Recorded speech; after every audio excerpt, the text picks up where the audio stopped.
ये पवित्र कथा यदि एक क्षण की भी, एक मिनट की भी अगर हमारे जीवन में उतर रही है तो ये निश्चित है यह हमारा कल्याण जरूर करेगी। और जिस कामना के लिए हम कथा को श्रवण करने आए हैं, बाबा देव अधिदेव महादेव हमारी झोली खुशियों से जरूर भरेगा, ये निश्चित है।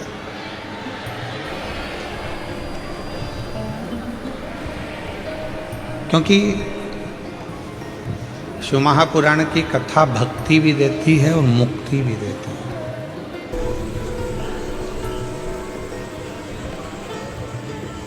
ये दोनों ही चीजें प्रदान करती हैं।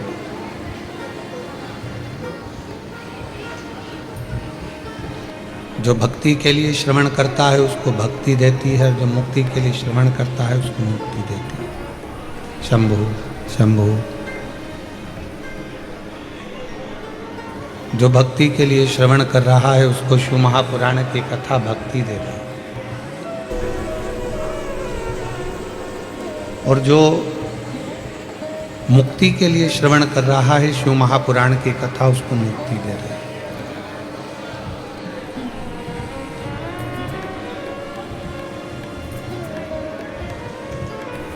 कई कई शिव महापुराण की कथा में ऐसे भी शिव भक्त आते हैं, भगवान शंकर से अपने मन की बात कहकर, भगवान शिव को अपनी स्तुति कहकर, भगवान शंकर को अपने हृदय की बात कहकर, भगवान शंकर को अपने मन की बात कहकर, भगवान शिव को अपने हृदय की बात कहकर उनको रिझाना चाहते हैं।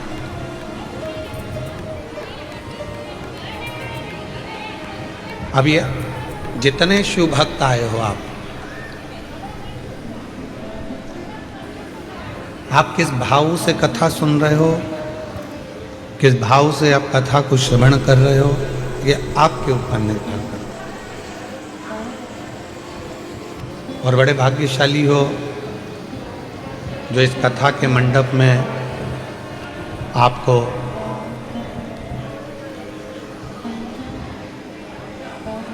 संतों में श्रेष्ठ आनंद सुख देने वाले, हमेशा जिनके चेहरे पर मुस्कुराहट रहती है, प्रसन्नता उनके चेहरे पर बनी रहती है, ऐसे संत शिरोमणि फ्लाइट बाबा हमारे बीच में है। एक बार जोरदार ताली बजाकर उनका साधुवाद, वंदन, अभिनंदन।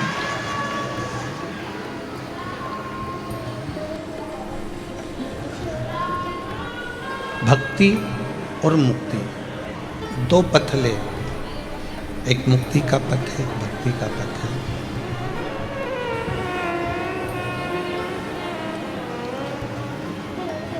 शिव पुराण की कथा कहती है कि जिसने भक्ति के पथ को पकड़ लिया, जिसने भक्ति के मार्ग को पकड़ लिया, जिसने अविरल भक्ति को अपने जीवन में उतार लिया, जिसने भक्ति को अपनी जिंदगी में धारण कर लिया, फिर उसको मुक्ति नहीं ढूंढना पड़ती। क्योंकि भक्ति करने वाले के पास में मुक्ति अपने आप चलकर आती है, उसको ढूंढने नहीं जाना।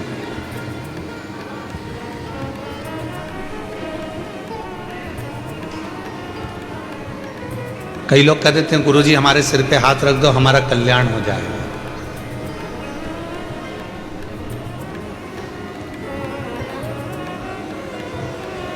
गुरुजी हमारे सिर पे हाथ रख दो, गुरुजी हमारे सिर पे हाथ रख दो। हम तो गुरुजी से भी कहते हैं तुम अपने सिर पे खुद हाथ रख लो।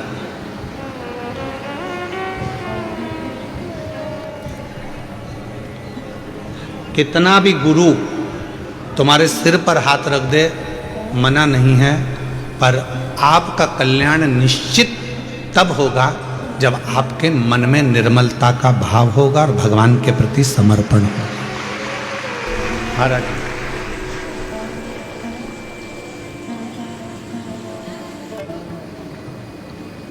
मन चंगा तो कठोते में गंगा, और यदि मन ही चंगा नहीं है, मन में ही भेद पड़ा हुआ है, मन में ही कहीं ना कहीं बैर भाव पड़ा हुआ है, मन में ही द्वेष भाव पड़ा हुआ है, तो फिर परमात्मा कैसे मिले?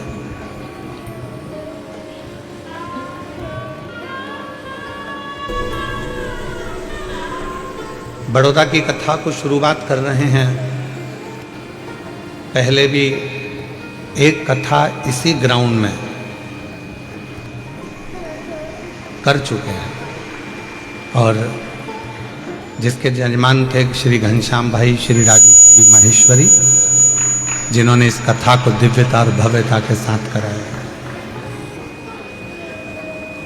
और आज ये कथा दूसरी बार अग्रवाल आकोटा गार्डन ग्रुप महेश बंसल जी, मुख्य यजमान चंद्रपाल जी, बड़ौदा गुजरात से, उनके माध्यम से यह कथा प्रारंभ हो गई। मतलब देखा जाए तो बड़ौदा वालों के भाग्य तो बहुत प्रबल हैं। ये एक लोटा जल से शंकर जी को जल्दी प्रसन्न कर लेते हैं। और शिव जी इनकी सुनते बहुत हैं। मतलब निश्चित हो गया है कि शंकर भगवान की कृपा गुजरात वालों पर, जब ही तो मेरे शिव जी दो दो ज्योतिर्लिंग के रूप में गुजरात में विराजमान है। एक सोमनाथ जी और नागेश्वर नाथ जी, दोनों बैठे। और पूरे गुजरात की धरा को अगर कहीं से भी जाकर देखोगे, कहीं से भी दर्शन करोगे, कहीं से भी निवेदन करोगे, कहीं पर भी जाकर गुजरात की भूमि का दर्शन करोगे, तो ऐसी कोई भूमि नहीं है जहाँ पर भगवान शंकर का शिवलिंग, प्राचीन शिवलिंग धरा पर ना हो। अपने बड़ौदा में भी अगर आप देखें तो पूरे बड़ौदा के अंतर्गत में नवनाथ जी महाराज विराजमान हैं, नीलकंठेश्वर महादेव विराजमान हैं, भीमनाथ महादेव विराजमान है, पांडेश्वर नाथ विराजमान है, सिद्धेश्वर नाथ विराजमान है। ऐसी पूरी धरा हमारे बड़ोदरा की शंकर की अविरल भक्ति में निरंतर डूबी रहती है, निरंतर।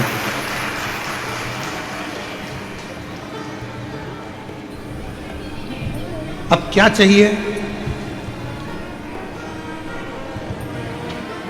बड़ौदा वालों को तो कहा, जब शंकर भगवान आपकी भूमि पर विराजमान है, जब शिव जी आपकी धरा पर विराजमान है, जब भगवान देवादिदेव महादेव आपकी पवित्र धरा पर विराजमान है, तो आपके भीतर शिव भक्ति को प्रकट करिए, आपके भीतर शंकर की अविरल भक्ति को प्रकट करिए।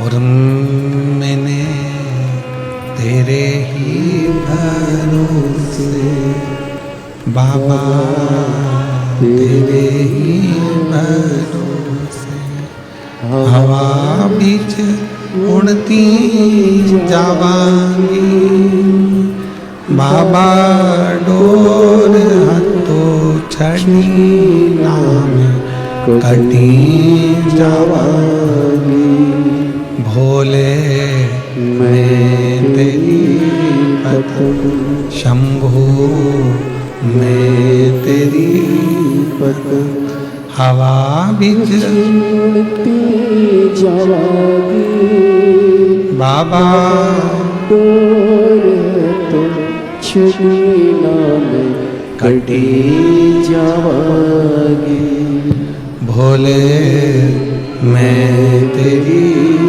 पत शंभू, मैं तेरी पत। अब हमको जो जरूरत है वो शिव की भक्ति की जरूरत है।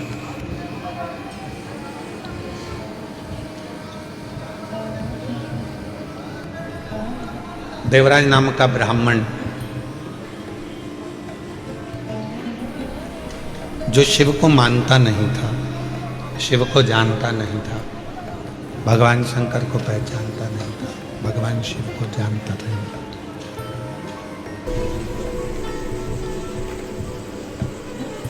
ब्राह्मण के घर में उसका जन्म हो गया, ब्राह्मण के कुल में वो जन्मा, ब्राह्मण के घर में उसका जन्म हुआ। पर ब्राह्मण कर्म वो कभी ना कर पाए। ऐसे संसार में ना जाने कितने लोग हैं जो अच्छे घर में जन्म लेने के बाद भी अच्छा कर्म नहीं कर पाते।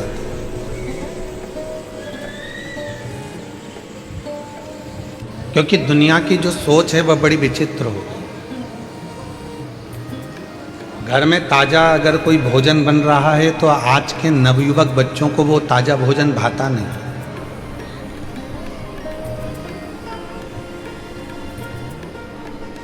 घर में अच्छा पकवान बन रहा है, घर के अंदर अच्छा भोजन बन रहा है तो घर के लोगों को, घर में रहने वाले नवयुवक बच्चों को, बेटाओं को, घर की बहुओं को, घर की बेटियों को, घर के पोते को, घर की पोतियों को वो भोजन भाता नहीं। और उनको जो डब्बे में 15 दिन का पैक है, पॉलीथीन में 25 दिन का पैक है, 1 महीने का पैक है, ना जाने कितने कितने दिन की पैकिंग का भोजन वो बाजार में बिक रहा है। पर आज के नवयुवक बच्चों को घर का ताज़ा भोजन नहीं भाता। ना जाने वो बासी भोजन से कैसा प्यार हो गया कि लोगों को वो बासी भोजन ही श्रेष्ठ लगता है।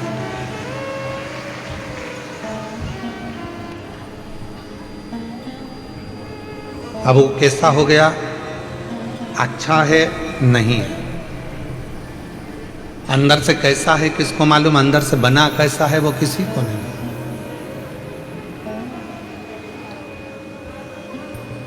हम कई बार दूसरों को देखते हैं कि वो बताओ कितना वो कचरा खा रहा था, वो कचरा सेवन कर रहा था, वो कचरा खा रहा था, पर हम अपने आप को ना देखें कि हम भी तो कभी कभी कोई ऐसा भोजन ग्रहण कर लेते हैं वो कचरे से भी बदतर होता है।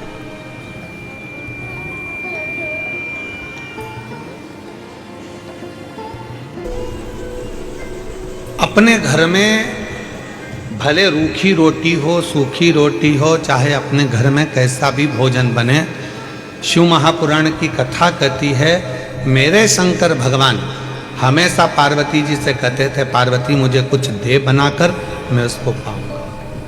और आकड़िया की रोटी बनाई, काकड़िया की साग, और परसे माता पार्वती जी पावे भोलानाथ मन शिव रटोरे, मन शिव रटोरे, छोड़ दो कपट मन मन शिव रटोरे, मन शिव रटोरे, छोड़ दो कपट मन शिव रटोरे। आकड़िया की रोटी बनाई, काकड़िया की साग, आकड़िया की रोटी बनाई, काकड़िया की साग, और परसे माता पार्वती जी, परसे माता पार्वती जी, और पावे भोलानाथ मन शिव रटोरे, मन शिव रटोरे, छोड़ दो कपट मन शिव रटोरे, मन शिव रटोरे, मन शिव रटोरे, छोड़ दो कपट मन शिव रटोरे। जो भाव से निर्मित घर में हो रहा है, अपने घर में जो पकवान बने, अपने घर में जो भोजन बने, अपने घर में जो भाव हो, अपने घर में जैसा भाव हो उसको ग्रहण करिए। दूसरे का ठाठ देखकर अगर अपनी जिंदगी को जियोगे तो वो श्रेष्ठता में नहीं जी पाओगे। दूसरे का वैभव देखकर अगर अपनी जिंदगी को जियोगे तो सहजता में नहीं जी पाओगे। जो परमात्मा ने आपको और हमको दिया है, जो भगवान ने आपको और हमको दिया है, उसको देखकर बस उसमें खुश रहकर, उसमें आनंद की जिंदगी जीकर, उसमें श्रेष्ठता धारण कर कर जैसा जीवन हम जिएंगे वो जीवन हमारे लिए श्रेष्ठ है, वो जीवन हमारे लिए आनंदित है। देवराज नाम का ब्राह्मण, ब्राह्मण कुल में जन्म ले लिया, ब्राह्मण के घर में जन्म ले लिया, पर ब्राह्मण कर्म नहीं कर पाए।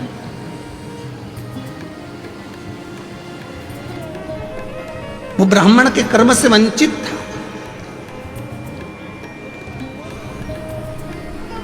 ना कभी भगवान शंकर के मंदिर गया, ना कभी भगवान शंकर के शिवालय गया, ना कभी भगवान शंकर के देवालय गया, ना किसी देवी देवता के दरवाजे पर गया, ना किसी संत के पास बैठा, ना कभी साधु के पास, ना कभी तपस्वी के पास, ना कभी संत साधु सन्यासी साधक उपासक, किसी के पास नहीं बैठा, किसी के पास।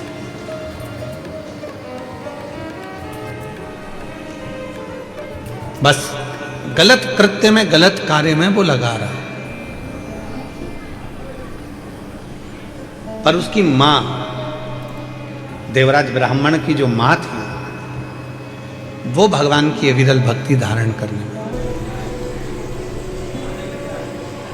और कई बार हम लोगों से कह देते हैं कि जितने भी शिवमहापुराण की कथा में भक्त कथा को श्रवण करने के लिए बैठे हैं, जितने आस्था चैनल पर शिवमहापुराण की कथा को सुन रहे हैं, जितने फेसबुक यूट्यूब पर कथा को सुन रहे हैं, जितने सोशल मीडिया के माध्यम से कथा को श्रवण कर रहे हैं, हम सबको एक बात जरूर कहना चाहते हैं। आप अगर कथा के पंडाल में बैठे हो तो ये निश्चित है, मेरी जीजियों, मेरे जीजाओं, मेरी बेटियों, बेटाओं, मेरे बुजुर्ग माँ बाप, याद रखना ये जरूर आप में श्रेष्ठता है कि आपके माता पिता जरूर भगवान शंकर के उपासक रहे होंगे, जो इनकी भक्ति आपके हृदय में आपको प्राप्त हो।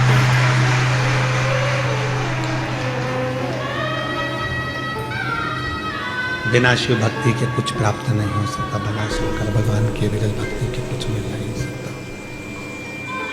ये उन्हीं की उदारता से प्राप्त हुआ है, उन्हीं की कृपा से प्राप्त हुआ है। आप यदि शिव महापुराण की कथा में आकर बैठे हो तो भगवान भोलेनाथ को तो धन्यवाद देना, साथ में जिस माँ ने आपको अपनी कोख में रखा 9 महीना और फिर जन्म दिया और अच्छे संस्कारों से पाला, उसको भी धन्यवाद देना कि आज शिव महापुराण की कथा में तेरी कृपा से बैठी। अगर मैं शिव महापुराण की कथा में अगर आज बैठी हूं तो तेरी कृपा से बैठी। अच्छा संस्कार मुझे दिया तो मैं यहाँ पहुँच गई, अच्छी बातें मुझे दी तो मैं यहाँ पहुँच गई। अगर मेरे अंदर अच्छा संस्कार नहीं होता, श्रेष्ठ विचार नहीं होते, तो मैं शिव महापुराण की कथा में भी पहुँच नहीं पाता।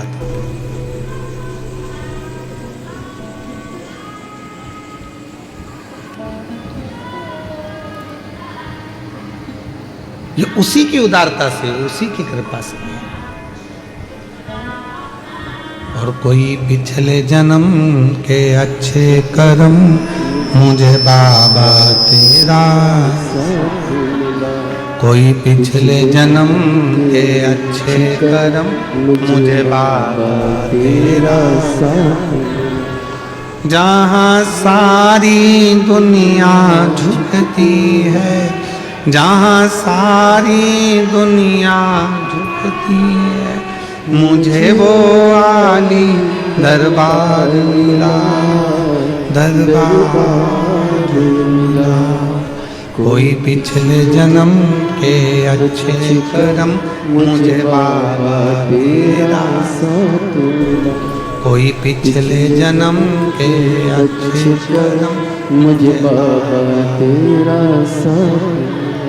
कोई पूर्व का अच्छा कर्म होगा, कोई पूर्व का अच्छा शांत होगा, कोई पूर्व का किया हुआ अच्छा कर्म होगा, जो भगवान की कृपा से, परमात्मा की दया से, भगवान की दया से, परमात्मा की कृपा से आप और हमको प्राप्त हुआ। और आप और हम इस पवित्र पर कथा के पंडाल में विराजमान होकर कथा का लाभ ले रहे हैं। ये उसकी कृपा से प्राप्त हुआ है, उसकी दया से प्राप्त हुआ है, ये उसकी करुणा से प्राप्त हुआ है।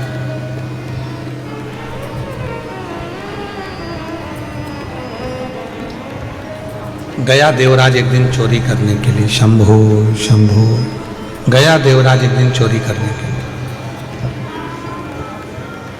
और चोरी का धन लेकर आ रहा था तो कहाँ जाऊं, शरीर में ताप पड़ गया।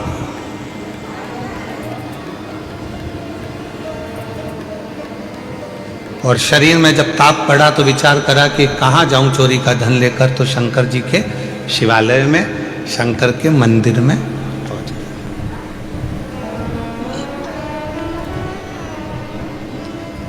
एक बात शिव महापुराण की कथा बहुत अच्छी कहती है।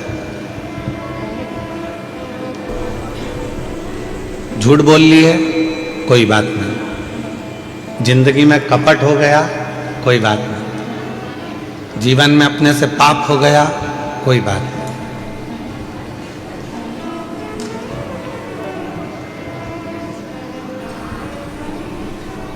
हमने जिंदगी में कोई व्रत भी नहीं करा, कोई बात नहीं। हमने जीवन में कोई दान भी नहीं करा, कोई बात नहीं। हमने जीवन में कोई सत्कर्म भी नहीं करा, कोई बात नहीं।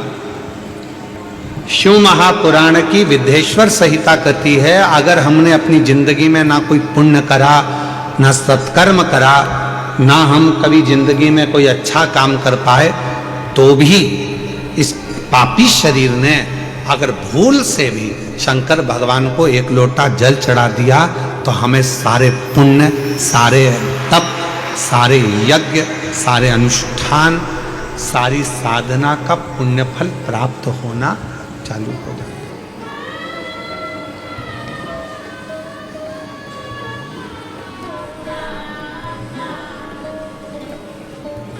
इसीलिए आपके पीछे पड़े रहते हैं कि मंदिर जाओ, एक लोटा जल चढ़ाओ, सारी समस्या का हल बोल बम का नारा है, श्री शिवाय। इसीलिए आपसे कहते हैं कि मंदिर जाओ, एक लोटा जल चढ़ाओ, शंकर जी की आराधना करो। क्यों? हम दिन भर में दिन भर में मोबाइल पर बात कर रहे हैं, किसी से बात कर रहे हैं, ना जाने कितना झूठ निकलेगा, कितनी गलत बात निकलेगी, कितनी अशुद्ध बात हमारी वाणी से निकलेगी। कम से कम यदि हम भगवान शंकर की विरल भक्ति में भगवान शंकर को एक लोटा जल चढ़ाने में लगे रहेंगे, भगवान शंकर को एक लोटा जल चढ़ाते रहेंगे, तो निश्चित है कि हमारे द्वारा किया गया जो कुछ गलत कर्म भी है तो वो नष्ट हो जाए। हमारा किया गया गलत कर्म, हमारा किया गया गलत कृत्य भी वो नष्ट हो जाए। आप शिव साधना करो, आप भगवान शंकर की आराधना करो।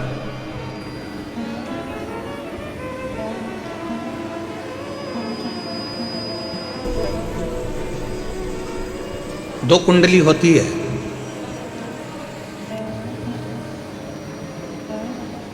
दो कुंडली है। एक जन्म कुंडली आप सबकी होगी। अरे बोलो तो जम के, है कि नहीं है? दो कुंडलियां होती हैं, एक होती है जन्म कुंडली, दूसरी होती है कर्म कुंडली। एक जन्म कुंडली है और दूसरी कर्म कुंडली है।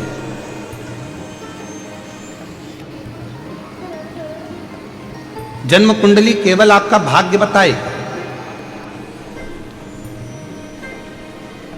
जन्म कुंडली का काम है आपका भाग्य बताना, जन्म कुंडली का काम है आपका भाग्य बता देना, दर्शा देना।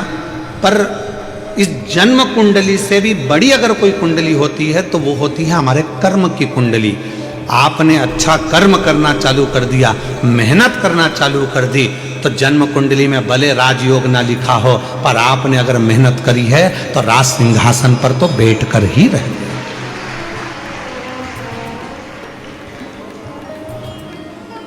एक होती है जन्म कुंडली और एक होती है कर्म कुंडली।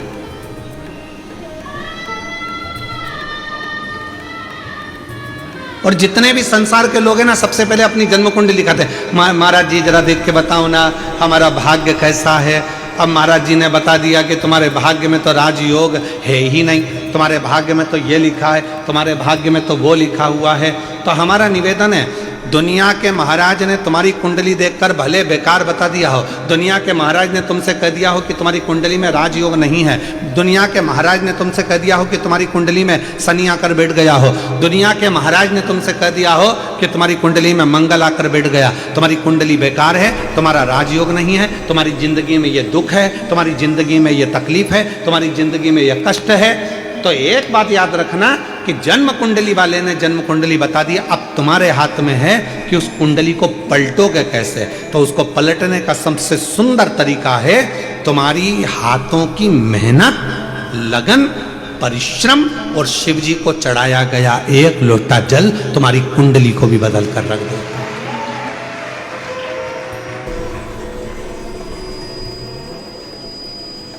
अब तुम मेहनत ही ना करो और सोचो कि मेरा भाग्य ही बेकार है। मैंने तो पत्रिका दिखाई थी, मैंने कुंडली दिखाई थी, उसमें तो महाराज जी ने बता दिया था कि मेरी कुंडली में अच्छा योगी नहीं है। तो फिर आप घर पर आकर बैठ गए, फिर आपने कोई कर्म नहीं करा, तो फिर वो कुंडली अपना असर करे।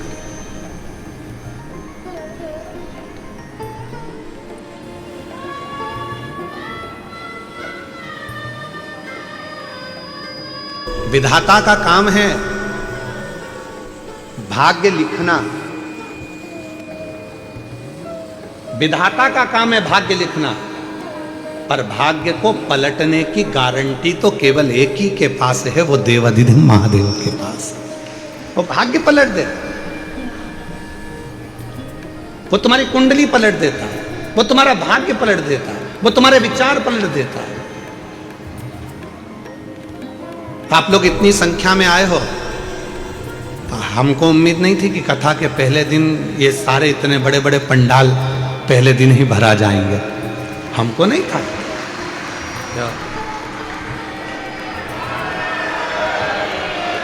तो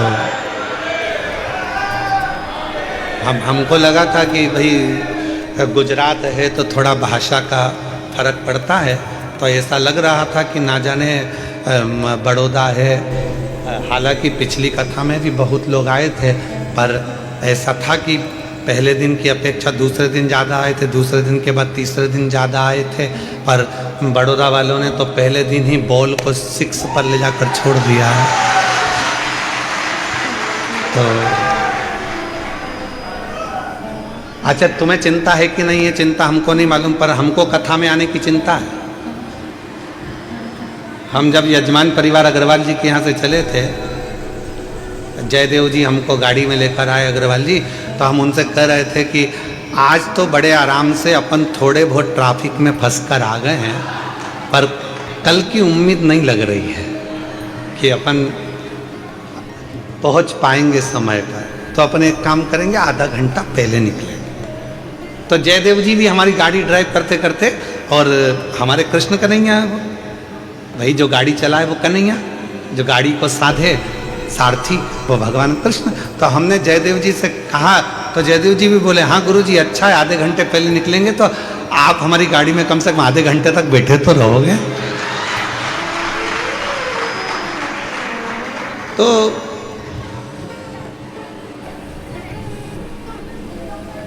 बड़ी शिव की कृपा है आप लोगों पर, और आज विश्वास के साथ कर रहे हैं बड़ौदा की पवित्र धरा पर। जिसने 7 दिन की शिव महापुराण की कथा इस पंडाल में रोज बैठकर श्रवण कर ली और झोली पसार कर जिसने मांग लिया, 3 महीने के अंदर उसका पत्र इस व्यासपीठ पर जरूर पहुंचेगा। ये श्रवण हार हार महा, जिसने दिल से मांग लिया, जिसने हृदय से। अभी सूरत की कथा में कहा था, जो दिल से मांगोगे वो दिल से देगा, जो दिल से मांगोगे वो दिल से देगा। मेरा भोला भंडारी है, तेरी झोली भर देगा। मेरा भोला भंडारी है, तेरी झोली भर देगा। मस्तक पे चंदा है, उजियारा कर देगा। मस्तक पे चंदा है, उजियारा कर देगा। मेरा भोला भंडारी है, तेरी झोली भर देगा। मेरा भोला भंडारी है, खाली झोली भर देगा। मस्तक पे गंगा है वो शीतल कर देगा। मस्तक पे गंगा है वो शीतल कर देगा। मेरा भोला भंडारी है खाली झोली भर देगा। देवराज नाम का ब्राह्मण जो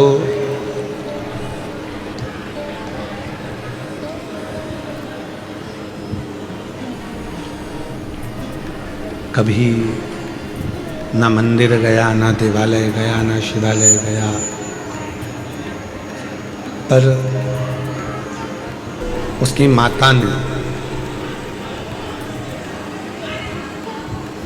जो भगवान शंकर को जल चढ़ाया था, उस जल का फल उस देवराज को मिला।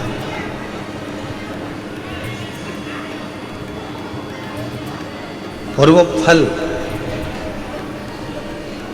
काम भी ऐसी जगह आता है जिस समय पर मनुष्य बहुत ज्यादा अटक जाता है। जैसे कनेर का फूल और दुर्वा का संग।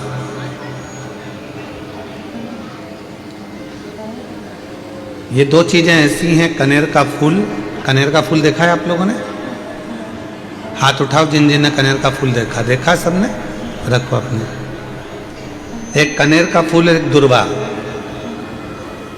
दुर्वा हमारे यहाँ पर कहते हैं वो हरी हरी जो घास होती है, दूब होती है, उसको दुर्वा कहते हैं।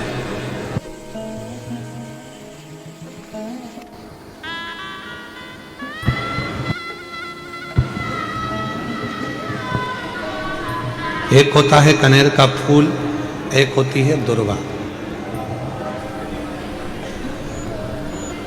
ये दो हैं। शिव महापुराण की कथा कहती है, शिव महापुराण का कौमार्य खंड वर्णन करता है जब व्यक्ति बहुत ज्यादा उलझनों में कहीं एकदम अचानक घिर जाए। अचानक से आकर गिर गया और उसका कोई निर्णय निकल ही नहीं रहा।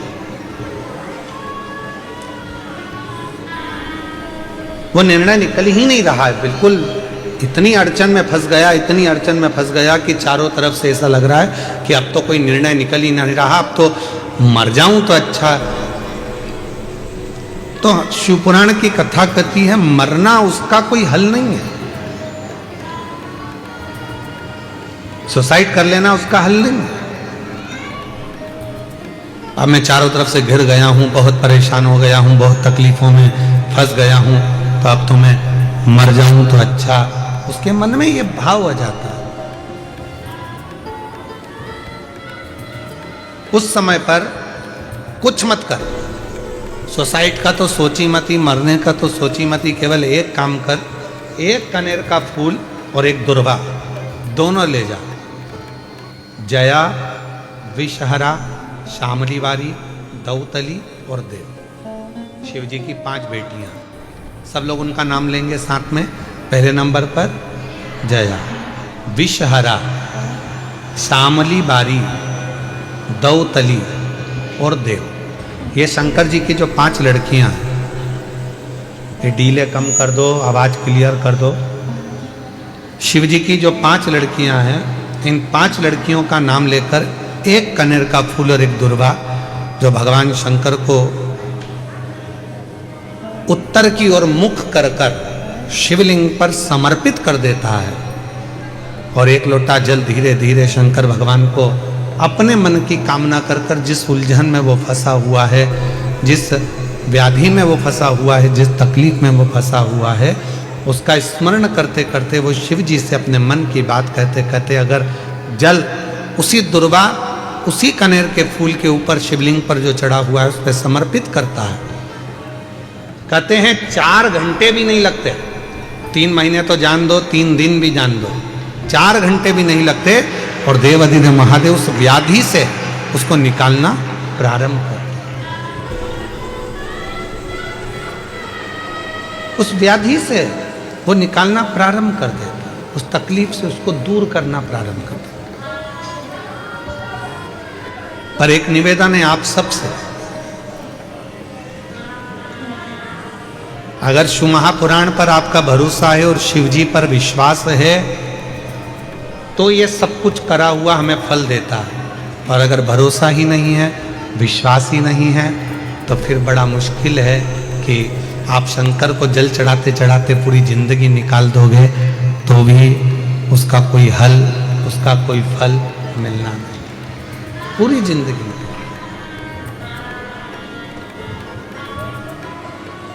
आप दिल से उसको निवेदन करो, प्रार्थना करो, वो तेरा ही दिया मैंने खाया पिया, तेरा शुक्रिया, तेरा शुक्रिया, मुझे भोले बाबा बहुत दिया, तेरा शुक्रिया, तेरा शुक्रिया। शिव को अपने मन की बात कर। लोग कहते हैं गुरुजी हम बहुत बुरे फंस गए, हम बहुत बड़े तकलीफ में फंस गए, बहुत बड़ी तकलीफ में हम लोग फंस गए, हम बहुत व्याधियों में। एक पत्र आया है, बहुत अच्छा पत्र, अभी सूरत की कथा का है। हमने कहा था सूरत की कथा में कि यदि सूरत वालों ने अगर दिल से कथा सुनी है तो बड़ौदा की कथा में उनका पत्र जरूर आएगा, और वो पत्र आया, वो पत्र पहुंचा।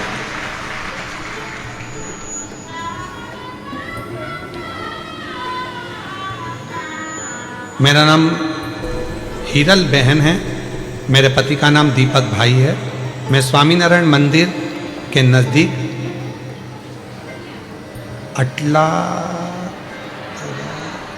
अटला दरा बड़ोदरा में रहती हूँ। कहीं बैठी हैं तो हाथ हिला सकती हैं, अगर कहीं बैठी हों तो हाथ हिला सकती हैं, और अगर आई हों तो बेलपत्र लेने के लिए व्यासपीठ पर आ सकती हैं। अगर कहीं बैठी हों तो हाथ हिला सकती हैं और बेलपत्र लेने के लिए आ सकती हैं। कहीं बैठी हैं तो आ सकती हैं। मेरा नाम हीरा बहन है, मेरे पति का नाम दीपक भाई है। मैं स्वामीनारायण मंदिर के नज़दीक अटला दरा बड़ौदा की रहने वाली हूँ। गुरुजी बोलते हैं ना कि एक लोटा जल सारी समस्या का हल। मैं भी एक लोटा जल चढ़ाती थी और मैंने सूरत में कथा को श्रवण करा, बाबा से विनय करी थी, गुरुदेव मेरे और मेरे पति के बीच अनबन हो गई थी, जिसका केस चल रहा था, वो केस खत्म ही नहीं हो रहा था। आज बाबा की ऐसी कृपा हो गई, 7 दिन की कथा मैंने सूरत के पंडाल में बैठकर सुनी, और 7वां दिन कथा का पूरा हुआ और मेरा केस पूरा खत्म होकर मैं बाबा को यहाँ नमन करने की।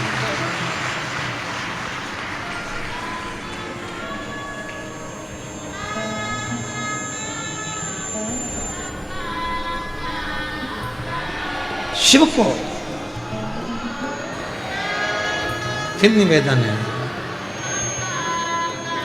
जो आप दिल से बाबा को कहते हो, दिल से प्रार्थना करते हो, दिल से विनय करते हो, दिल से निवेदन करते हो, बाबा उसको स्वीकार करते हैं, भगवान शंकर उसको सुनते हैं। एक पत्र और है, बड़ा सुंदर है।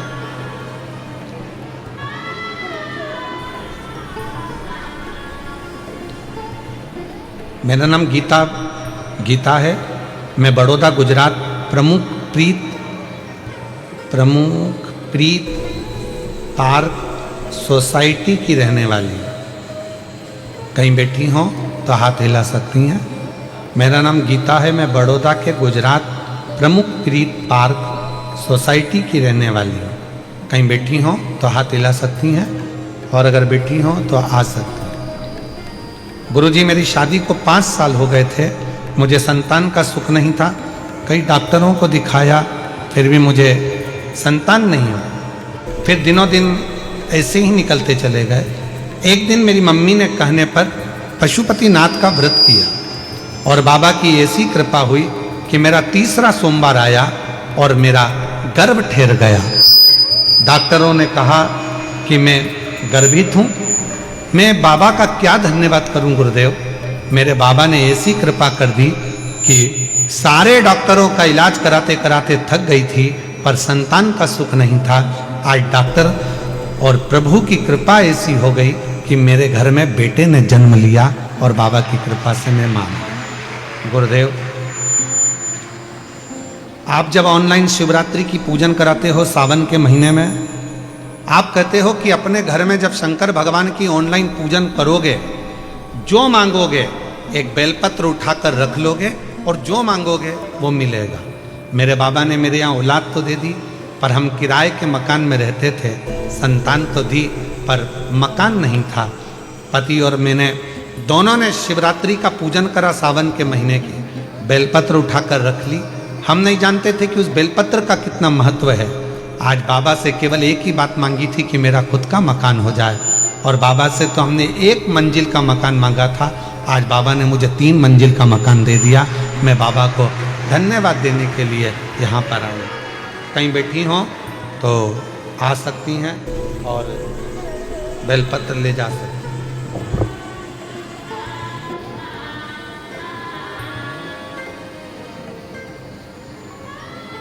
और हमारा निवेदन फिर इस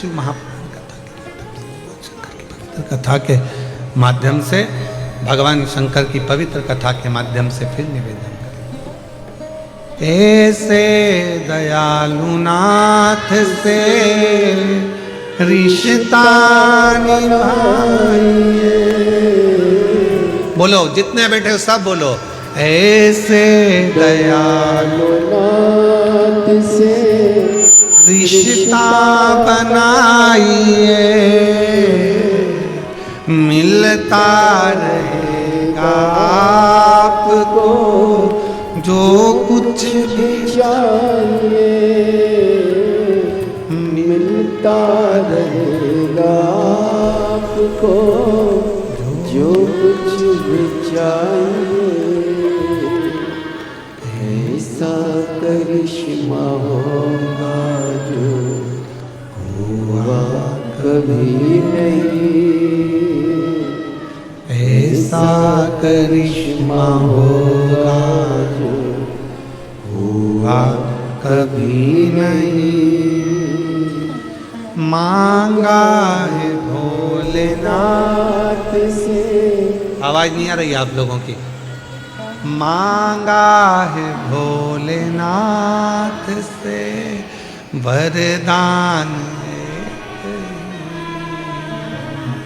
तेरी दया बनी रहे जब तक है जिंदगी,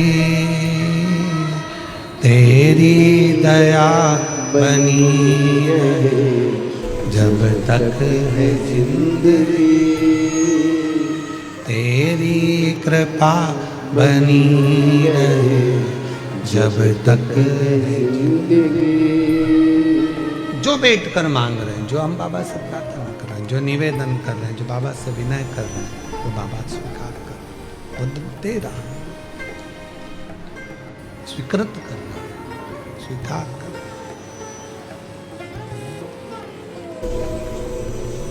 देवराज कभी शिव मंदिर नहीं गया, देवराज कभी भगवान शंकर की आराधना नहीं करा, कभी मंदिर नहीं गया, कभी पूजा नहीं करी, कभी अर्चना नहीं करी, पर माँ ने जो जल चढ़ाया था, 1 लोटा जल, वो माता का चढ़ाया गया जल बेटे के कार्य।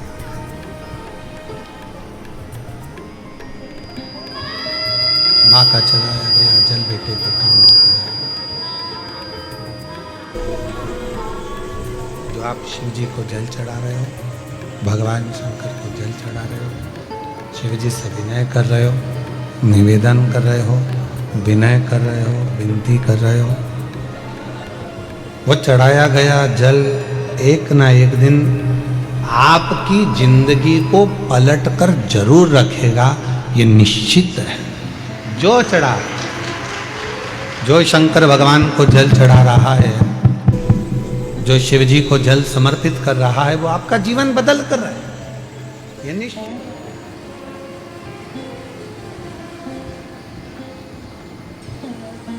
बस वो जल चढ़ाने में आपका विश्वास कितना है, आपकी दृढ़ता कितनी है, आपका भरोसा कितना है, वो आपके ऊपर निर्भर करता है। देवराज शिव मंदिर में पहुंचा, चोरी का धन था, बैठ गया, शरीर में ताप पड़ा, बुखार आया।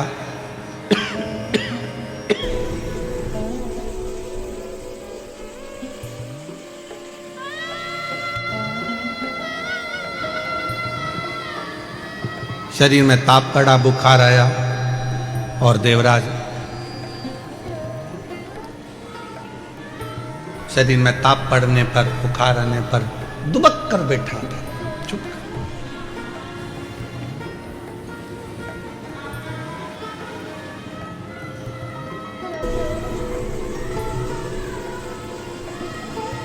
परसों के दिन जब हम सीहोर में थे बाबा के धाम में, तो ही किसी ने प्रश्न किया था परसों, और उस प्रश्न में उसने कहा कि गुरुजी, सबसे पहले शंकर भगवान जब अपने भक्त पर कृपा करते हैं, जब शंकर भगवान अपने भक्त का दुख काटना चालू करते हैं, तो हमको कैसे मालूम पड़ता है कि भगवान शंकर ने अब हमारा दुख काटना प्रारंभ कर दिया? हमें मालूम कैसे पड़ेगा? तो हम उमाखंड में एक चरित्र आता है, जब माता पार्वती जी तप करते करते करते करते करते करते माता पार्वती के बहुत वर्ष निकल गए और पार्वती भगवान शंकर को प्राप्त करना चाहती थी, तो पार्वती के प्रसंग को हम देखें उमाखंड में, तो वर्णन आता है कि शिव जब करुणा करना चाहते हैं, जब शंकर भगवान आपको स्वीकार करना चाहते हैं, तो सबसे पहला झंडी किस रूप में दिखाते हैं? तो कहा शंकर भगवान स्वयं आपके स्वप्न में आकर, शंकर भगवान आपके स्वप्न में आकर आपको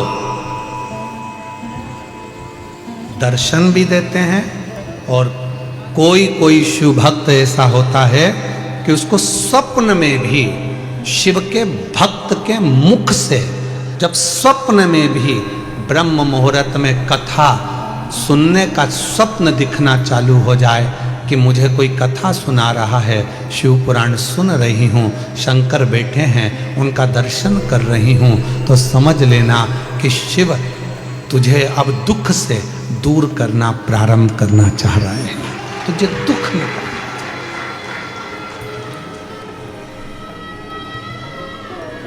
महाराज जी, कई लोग कहते हैं कि स्वप्न में अगर शिव जी दिखते हैं तो क्या फल मिलता है?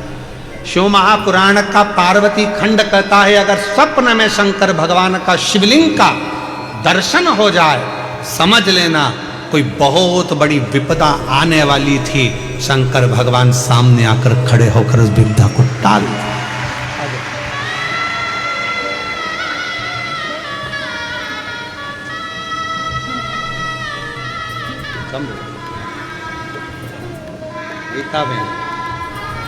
गीताबेन बड़ौदा से, पहले आंसू पोछो, आंसू पोछो पहले। शंभु श्री शिवाय नमस्तुभ्यं। शिव जी की कृपा से, बाबा की कृपा से हुआ है। 5 साल तक औलाद नहीं थी। माँ ने कहा कि पशुपति व्रत कर, शिव जी को 1 लोटा जल चढ़ा, और डॉक्टरों ने तो मना किया था कि संतान सुख नहीं है, पर बाबा की कृपा से औलाद का सुख प्राप्त हुआ। एक बार जोरदार ताली बजाकर प्रणाम नमन करो। जो दिल से मांगोगे वो दिल से दे देगा, जो दिल से मांगोगे वो दिल से दे देगा। आंसू पोछो, आंसू पोछो, आंसू पोछो। मेरा भोला भंडारी है, खाली झोली भर देगा। मेरा भोला भंडारी है, खाली झोली भर देगा। जो दिल से मांगोगे वो दिल से दे देगा। जो दिल से मांगोगे वो दिल से दे देगा। मेरा भोला भंडारी है खाली झोली भर देगा। भगवान देवाधिदेव महादेव का प्रसंग है।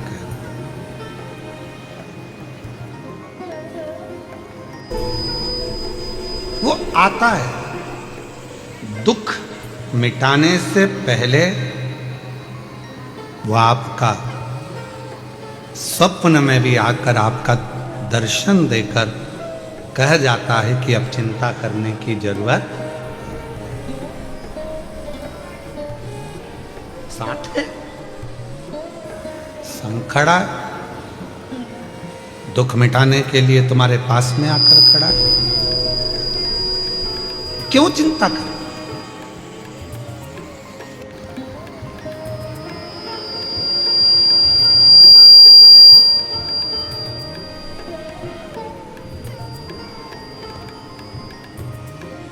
किस बात की चिंता करनी? अब सौंप दिया इस जीवन का सब भार तुम्हारे हाथों में है। हार तुम्हारे हाथों में और जीत तुम्हारे हाथों में। सब कुछ उस पर छोड़ दिया तो फिर अब चिंता करने की जरूरत ही क्या? सब उसी पर सौंप दीजिए। जब भक्ति की प्रबलता होती है, विश्वास दृढ़ होता है, भरोसा दृढ़ होता है, विश्वास दृढ़ होता है, भक्ति प्रखर होती है, तब शिव करुणा जरूर करते हैं। इसलिए कहा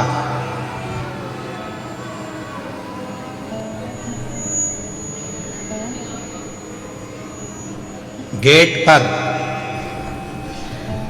बेड पर और डेट पर, तारीख पर, तुम्हारे दुख के समय पर, तुम्हारी तकलीफ के समय पर, तुम्हारी कष्ट के समय पर जो खड़ा है, समझ लेना कि वही तुम्हारे लिए हितैषी है और वही शिव है। वही हितैषी है, वही शिव। परिवार बहुत बड़ा है, रिश्तेदार बहुत सारे हैं, पूरा कुटुंब भरा पड़ा है, पूरा घर भरा पड़ा हुआ है, पूरे नातेदार, रिश्तेदार, कुटुंबी, परिवार, नाते, रिश्ते, कुटुंब, परिवार ढेर भरा पड़ा हुआ है, सारा घर बड़ा पड़ा हुआ है। पर दुख की घड़ी में, दुख के समय पर,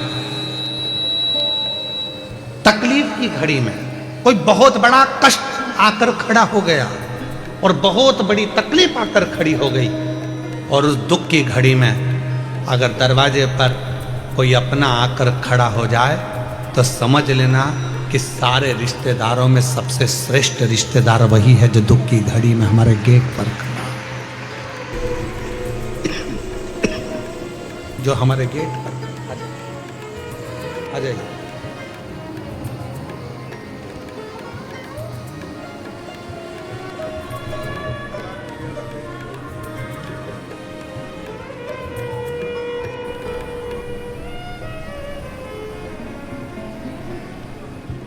वापिस जुड़ गए बेटा, दोनों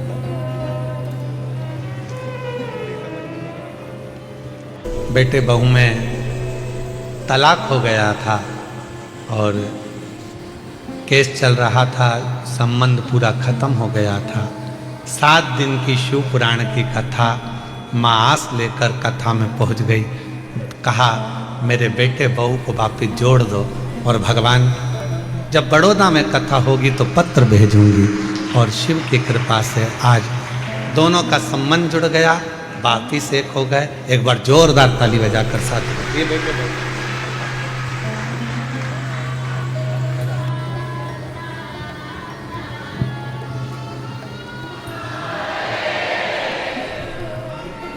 एक विश्वास, एक दृढ़ता।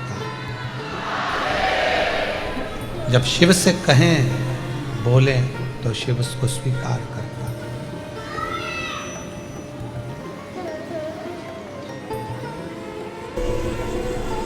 गेट, बेड और डेथ।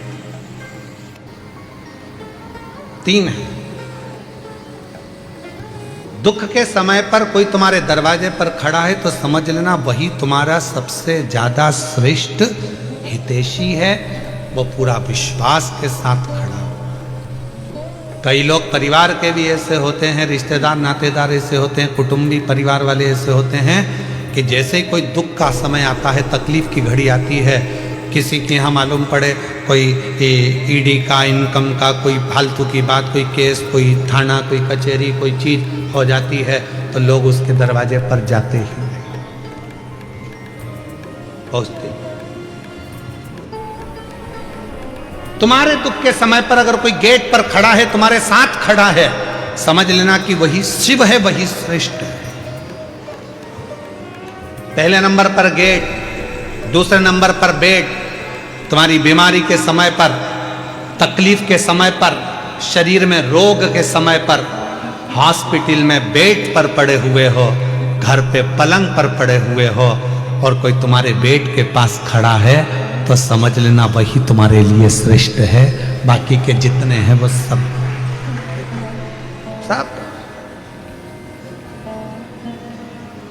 श्रेष्ठ वही है। कौन कौन है परिवार में? तो कहा मेरे 4 मामा जी हैं, 3 मौसी जी हैं, मेरा 4 बेटे हैं, 4 बहुएं हैं, मेरी लड़की दामाद 3 है, 3 मेरी बेटी हैं, 3 दामाद हैं, दामाद के बच्चे हैं, मेरा देवर है, देवरानी है, जेठ है, जेठानी है, और मालूम पड़ा शरीर में कष्ट आ गया, रोग आ गया, हॉस्पिटल में पड़े हो, और हॉस्पिटल में पड़े हो और मालूम पड़ा एक दिन भी अगर परिवार वाले तुम्हारे बेड के पास आकर खड़े नहीं हुए, तुम्हारे दरवाजे पर आकर खड़े नहीं हुए, तो वो रिश्तेदार किस काम के? और कोई दूसरा हॉस्पिटल में बीमार व्यक्ति अपने मरीज को देख रहा था और साथ में तुम्हारी भी देखभाल कर रहा है, तो उससे बड़ा दुनिया में कोई नहीं हो सकता। वो बेड के पास खड़े होकर तुमको,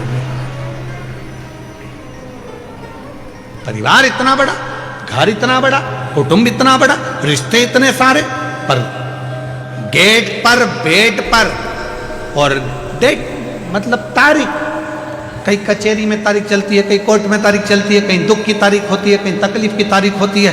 परिवार वालों से कहा हमारे ऊपर ये ऐसे तकलीफ है, अपन उस तारीख को वहाँ चलेंगे, तुम हमारे साथ चलना, अपन उस तारीख को वहाँ चलेंगे, तुम हमारे साथ चलना। कोई उस डेट में खड़ा नहीं होता तो रिश्ते नाते कुटुंब कबीले किस काम के, परिवार किस काम के?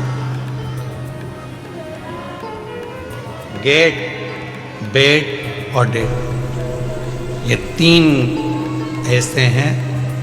दुख के समय पर, तकलीफ के समय पर कोई यदि आपके साथ दरवाजे पर खड़ा है, बीमारी के समय पर कोई आपके पलंग के पास खड़ा है और कोई तारीख पर आपके साथ खड़ा है, तो समझ लेना कि आपका भला है, आपका कष्ट है, आपका वो कोई दूसरा, वो श्रेष्ठ है, वो श्रेष्ठ है।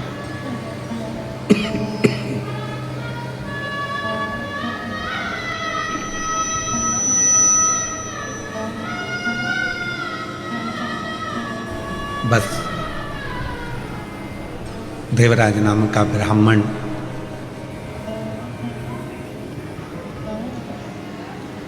अंतिम सांसें गिन रहा है, कोई साथ देने वाला नहीं है, पर माँ ने जो 1 लोटा जल चढ़ाया था उसका पुण्य उस बेटे को शंकर के मंदिर तक लेकर गया।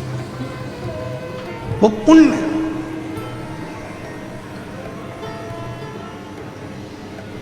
बड़ौदा के इस पंडाल में जितने शिव भक्त बैठकर कथा को सुन रहे हैं, आपको शिव महापुराण की कथा में लेकर कौन आया? कौन तुमको यहां लेकर आया? आपका पुण्य, जो आपने 1 लोटा जल शंकर के मंदिर में चढ़ाया था, वो पुण्य आपको याद है, आपका पुण्य।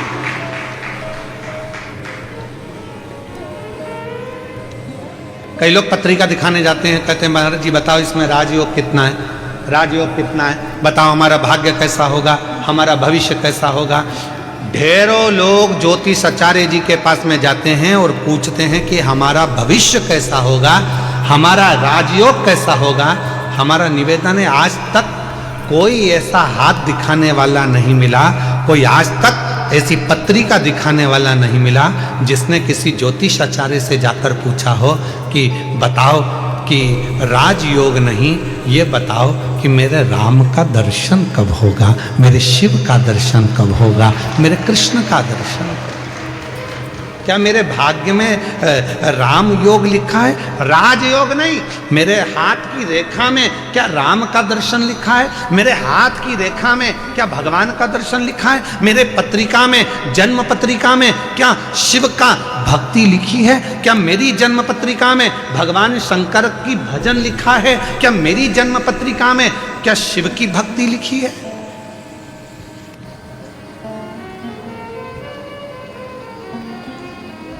ये यजमान जी जो बने हैं, चंद्रपाल जी, कहाँ बैठे हैं? खड़े हो जरा।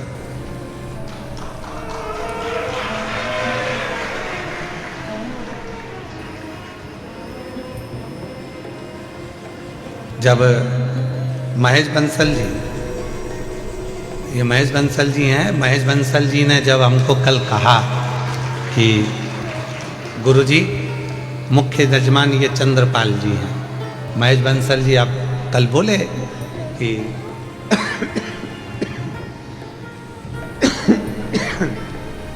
कि मुख्य यजमान चंद्रपाल जी हैं। चंद्रपाल जी जब हमारे को मिले, इनकी पत्नी और इनके चेहरे पे ऐसी खुशी, ऐसी खुशी,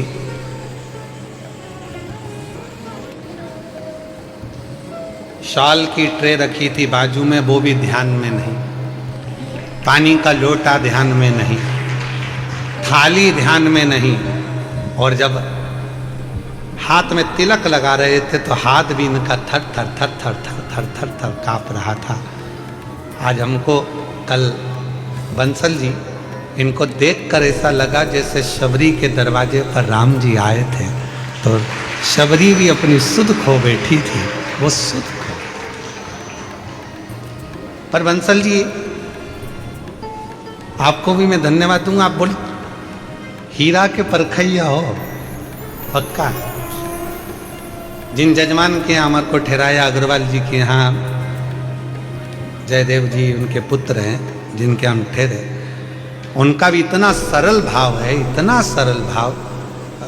क्या नाम है उनका, जिनके हम ठहरे हैं? उनका नाम स्मरण में नहीं है हमको, अग्रवाल जी का। तो वो आप ही हैं? अच्छा, साधुता है आपको, बहुत बहुत। इतनी सरलता के साथ में हम जैसे चाहते हैं कि हम जहाँ रुकें वहाँ हम केवल भजन करें, इसके सिवाय कोई हमको परेशान ना करे, ना हमसे कोई पूछे, ना हमसे ये भी मत पूछो कि तुम खाना खाए, भोजन करे कि ना करे, पानी पिए कि नहीं पिए, दूध प्रसाद लिया कि नहीं लिया। हम तो हमारा भक्ति महाराज जी, केवल शिव जी का अभिषेक, शालिग्राम जी का अभिषेक, ठाकुर जी की सेवा और श्री शिवाय नमस्ते।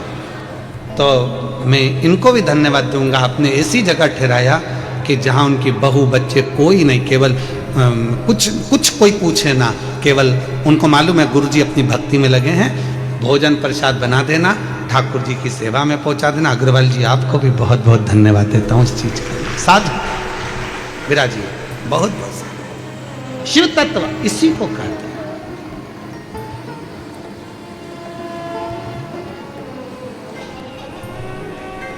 इसी को अविरल भक्ति कहते हैं।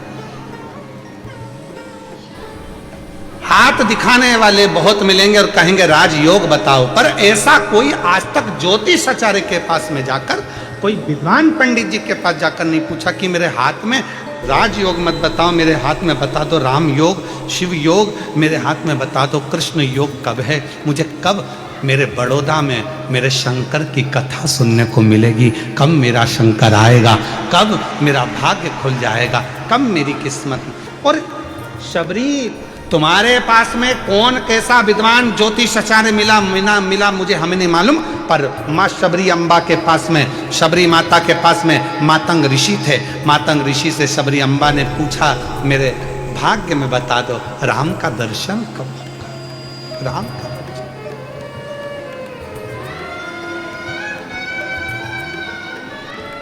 शबरी चाहती तो मातंग ऋषि से कह सकती थी कि मेरी 4 मंजिल का भवन कब बनेगा, गाड़ी कब आएगी, बंगला कब आएगा, राज्य योग कब बनेगा।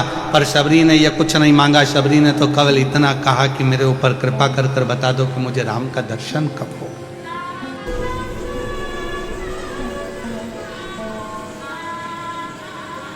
कब?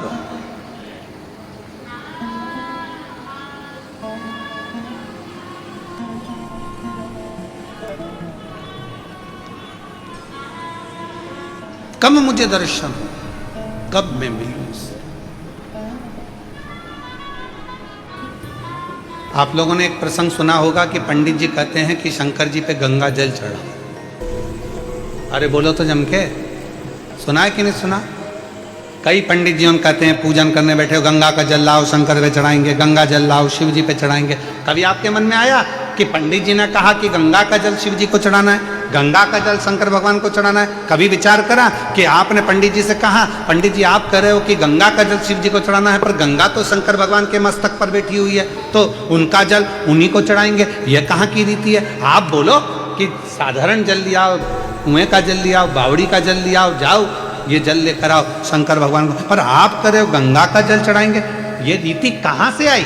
क्योंकि गंगा मैया जब शंकर भगवान की जटा में आकर बैठ गई, चारों तरफ से जटा बंद गई, गंगा अंदर रह गई, और रहने के बाद गंगा बाहर निकलने के लिए घूम रही है उसी जटा के अंदर। भागीरथ बाबा हाथ जोड़कर कहते हैं, भोले बाबा मेरे पूर्वजों के उद्धार के लिए गंगा को तो बाहर निकाल दो, वो तो पूरी की पूरी आप में समाहित हो गई। तब शंकर भगवान ने कहा, कौन कह रहा है कि गंगा को निकालना है? भागीरथ जी कहते हैं, मेरे पूर्वजों के लिए गंगा को निकाल दो, मैं गंगा को निकालने को तैयार हूं। गंगा तैयार है? गंगा कहती है, मैं भागीरथ जी के पूर्वजों के उद्धार के लिए कलकल कर कर बहना चालू करती हूं, और ऐसी दौड़ लगाऊंगी कि भागीरथ बाबा के 60,000 काकाओं के उद्धार को मैं अभी की अभी कर दूंगी। शिव जी कहने लगे, तेरी दौड़ में तू मुझे दर्शन नहीं कर पाएगी, मुझसे नहीं मिल पाएगी। गंगा जी कहती हैं, मैं आपका दर्शन भी करूंगी और मिलूंगी भी। और गंगा को भगवान शंकर ने अपनी जटा से निकाला। बहती हुई गंगा भागीरथ बाबा के यहाँ 60,000 काकाओं के उद्धार के लिए पहुंच गई।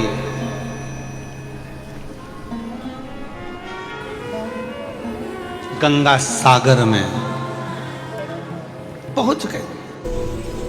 अब गंगा को शिव नहीं मिल रहा, गंगा को शंकर का दर्शन नहीं हो रहा, गंगा शिव को देख नहीं पा रही है, गंगा शंकर के करीब नहीं रह पा रही है, गंगा शंकर भगवान का मुख नहीं देख पा रही है।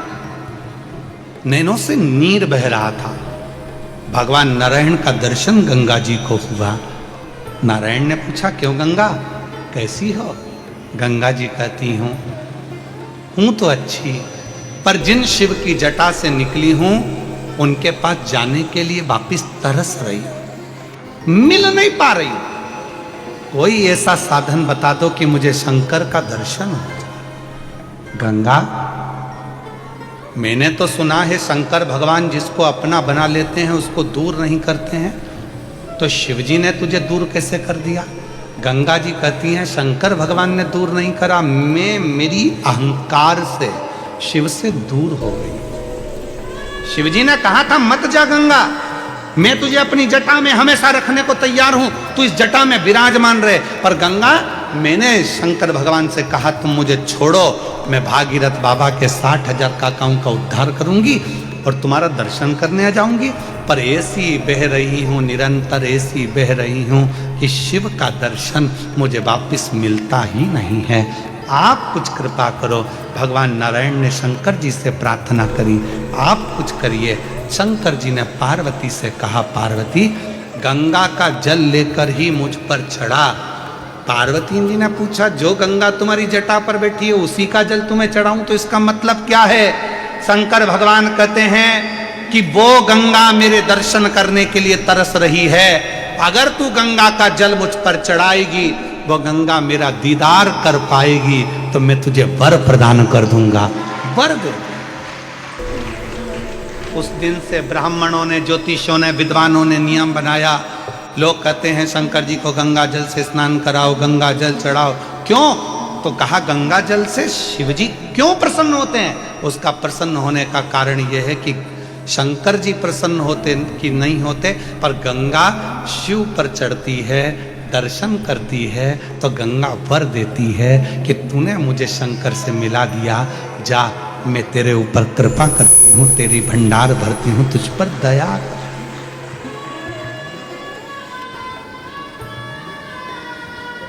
कृपा करती हूँ, मैं तुझ पर दया करती हूँ। और मिलाने वाला कितना श्रेष्ठ होता है ये आप सबको मालूम है। मिलाने वाला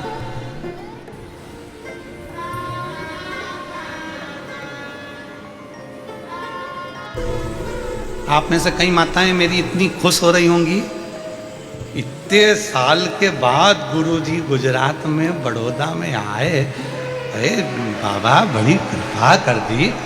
हम तरस रहे थे, हम दर्शन के लिए, कथा के लिए हम नहीं जा सकते, बाहर कथा सुनने के लिए हम दूर नहीं जा सकते, कथा श्रवण करने के लिए, पर हमारे बड़ौदा में, हमारे बड़ोदरा में बाबा भोलेनाथ ने करुणा कर दी। अग्रवाल जी को साधुवाद, अग्रवाल के पूरे ग्रुप को साधुवाद, अग्रवाल आकोटा गार्डन जो ग्रुप है उसको साधुवाद कि जिन्होंने इस पवित्र कथा को करवा लिया। तो ये भीतर की आनंदता, ये भीतर का सुख साधुता देता।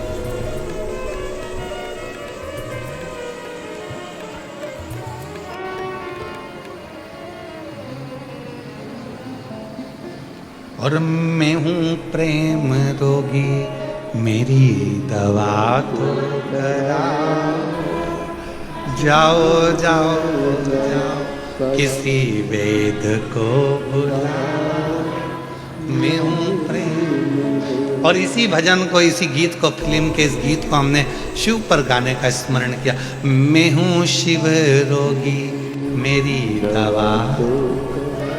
रुको रुको रुको रुको, पहले पत्र पढ़ते हैं, फिर इस प्रसंग पे बात करें। उसमें भी यही बात लिखी है, हमारी अम्मा को रोग लग गया।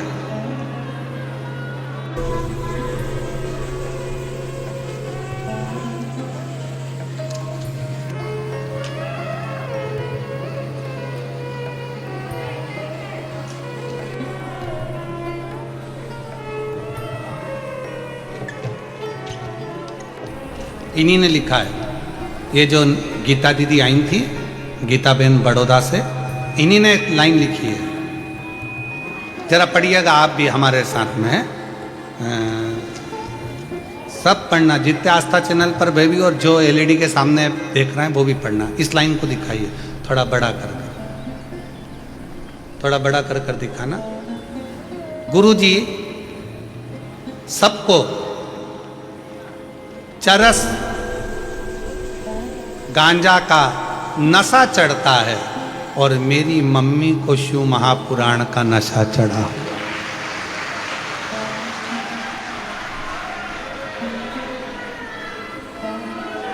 फिर से पढ़ लो, फिर से पढ़ो, पढ़ो जरा, इसको क्लोज कर कर जरा दिखाइए।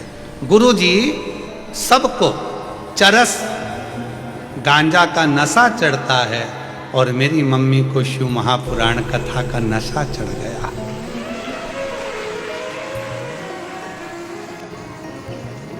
पहले मम्मी बीपी की दवा खाती थी, देखो देखो जरा पढ़ो तो सही। पहले मम्मी बीपी शुगर की दवाई के बिना चल नहीं सकती थी, आज मेरी मम्मी बीपी और शुगर सब की दवाई बंद हो गई, शिव महापुराण की दवाई चालू।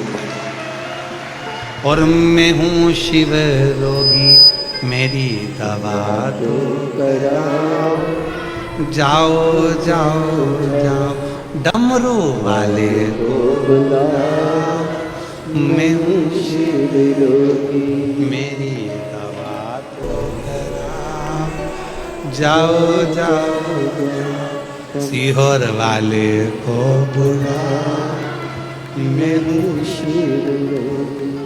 ये रोग की दवा। और एक प्रसंग और है, अच्छा है, देखिए।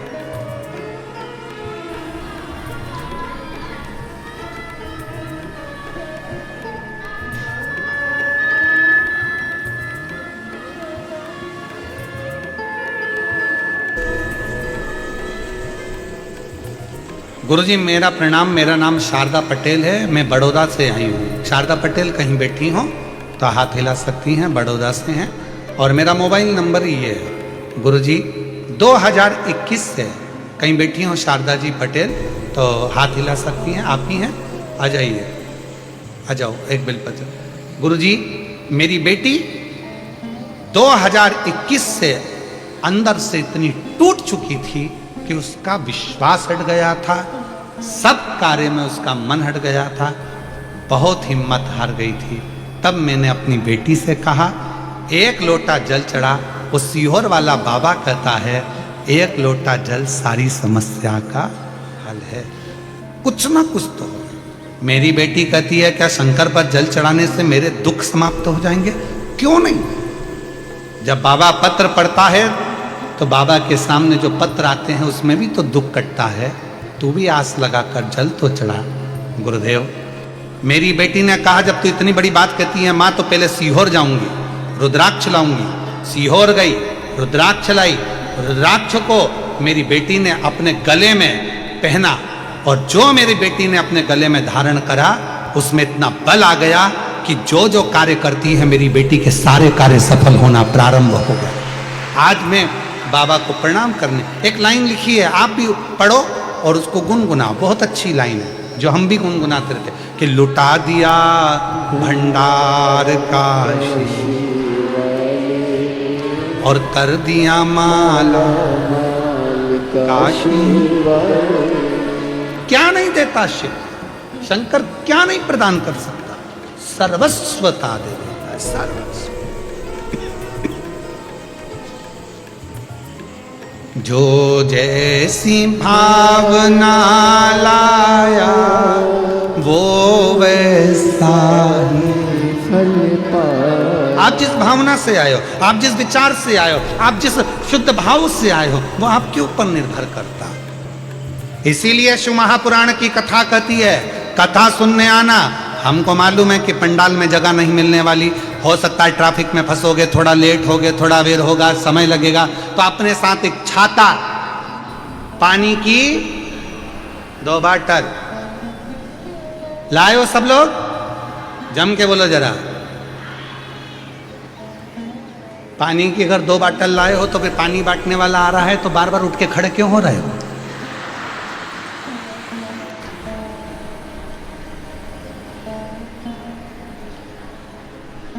तुम टेंट के अंदर बैठे हो पंडाल में, पानी बांटने वाले से हाथ जोड़कर कहो धूप में बैठे हैं बहुत लोग,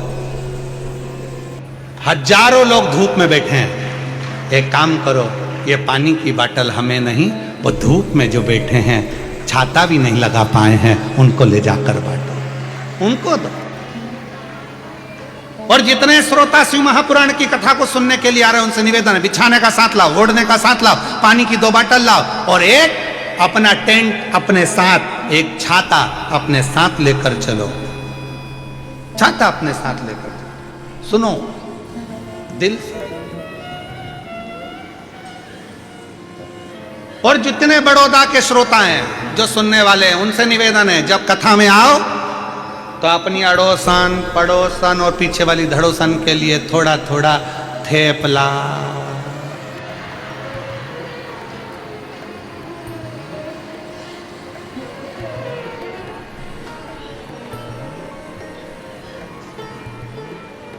फाफड़ा, जो भी तुम घर में बनाती हो भोजन आदि को थोड़ा अपने शिव भक्तों का मुख झूठा कराने के लिए अवश्य लेकर चलो। कहते हैं शिव महापुराण की कथा में केवल श्रोता नहीं आते, शिव महापुराण की कथा में 33 कोटि देवता सुनने के लिए आते हैं। उनका मुख झूठा, उसका फल है, उसका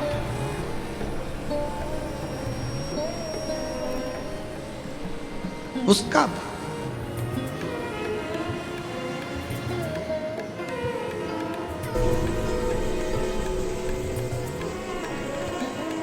शिव कथा कह रही है भगवान शंकर का चरित्र का।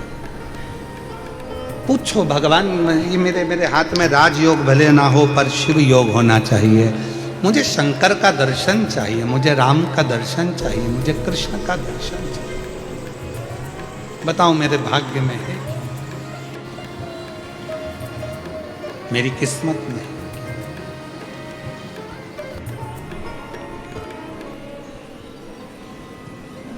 और लिखन वाले तू हो के दयाल लिखना, लिखन वाले तू हो के दयाल लिखना, मेरे हृदय अंदर शिव जी का नाम लिखना, मेरे हृदय अंदर शिव जी का नाम।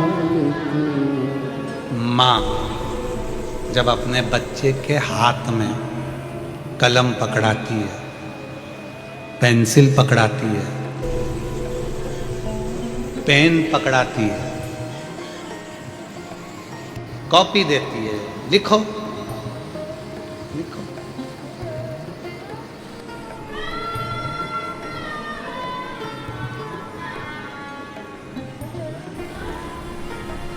बच्चे को लिखना आता है? पहली बार जम के बोलो जरा, सबसे पहली बार बच्चे के हाथ में माँ ने कलम पकड़ाया, पेन पकड़ाया, बच्चे को लिखना आता है? नहीं। पेन पकड़कर क्या करता है? सीधी सीधी रेखा खींचता है, लाइन खींचता है, सीधी सीधी, उसको लिखना नहीं है। फिर क्या होता है? जब वो लाइन खींचना चालू होता है तो माँ उसका हाथ पकड़ती है, फिर उसी लाइन पर माँ उससे अक्षर लिखवाती है। बोलो सही है कि गलत है? माँ हाथ पकड़ी, बच्चे को कॉपी दे दी, पेन दे दिया, उसने तो लाइन खींचना प्रारंभ कर दिया, उसने लाइन खींची।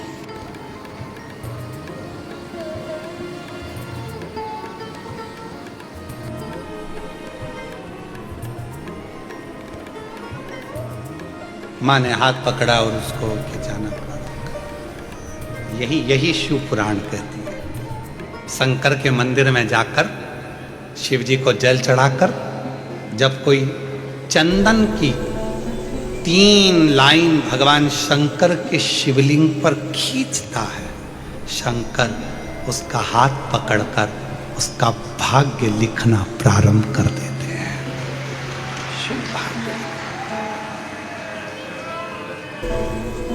अब कई लोग कहते हैं कि हम एहसान कर रहे हैं, हम मंदिर जाते हैं, शंकर का श्रृंगार करते हैं, शिव जी के मंदिर में जाकर शंकर जी को त्रिपुंड लगाते हैं। नहीं, आप बच्चे हो, आपको हाथ में कलम पकड़ा दी गई है और आपको लिखना नहीं आता, आप अपना भाग्य नहीं लिख सकते, तो शंकर के मंदिर में जाकर जब आप अपनी उंगली की 3 रेखाएं खींचते हो, यहां तक शिव पुराण कहती है अगर चंदन नहीं है, अबीर नहीं है, गुलाल नहीं है, रोली नहीं है, कुछ भी तुम्हारे पास में नहीं है, शंकर जी को तुमने जल चढ़ाया, जल चढ़ाने के बाद अगर चंदन रोली हल्दी कुछ नहीं है तो भी अपने हाथ की 3 उंगलियों से शंकर के शिवलिंग पर जब आप 3 रेखाएं दिल से, हृदय से, भाव से बनाते हो तो भी शंकर भगवान हाथ पकड़कर तुम्हारे भाग्य की रेखा बनाना प्रारंभ कर देगा। भाग्य की रेखा, भाग्य की रेखा बनाना प्रारंभ कर देगा। शिव रोती नहीं बेटी, आंसू पोछो, ले आंसू पोछो बेटा, आंसू पोछो। हिम्मत टूट चुकी थी इसकी, हर जगह से हार गई थी, इतनी दुखी हो गई थी कि शरीर भी रखूं कि ना रखूं, पर रोती नहीं बेटा, है बेटा, आंसू पोछो, आंसू पोछो, आंसू पोछो, बाबा है सब। इतनी टूट चुकी थी कि बाबा ने फिर गई सीहोर, रुद्राक्ष मांग कर लाई, कंकर शंकर पूजी आई, गले में धारण कर लिया। बस अब बाबा के भरोसे रहती है, इतनी हिम्मत आ गई कि दुनिया से लड़ सकती है और आगे बढ़ सकती है। खुश शिव शिव।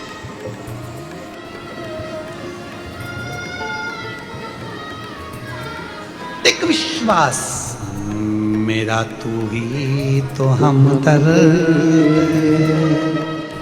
जिसे हर दर्द कहता हूँ।